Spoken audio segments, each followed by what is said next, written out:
Para patatagin pa ang ekonomiya ng bansa, ibinaba na ng Bangko Sentral ang policy rate sa 5% mula sa 5.25%.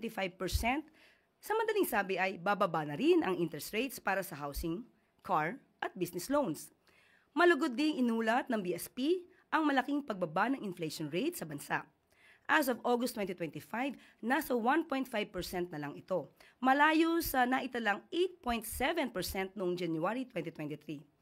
Bukod dito, ipinaliwanag ng BSP na ang kasalukuyang antas ng interest rate ay nasa tinatawag nilang Goldilocks zone o antas na sapat para suportahan ang paglago ng ekonomiya habang nananatiling mababa at kontrolado ang inflation. Ito ang mga tinalakay kahapon sa pakikipagpulong ni Pangulong Ferdinand R. Marcos Jr.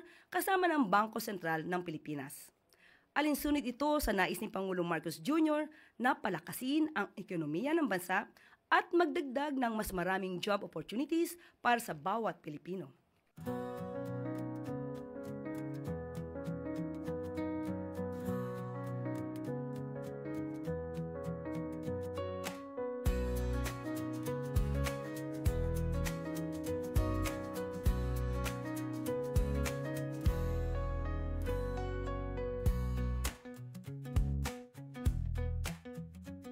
At dito na po rin tatapos ang ating press briefing.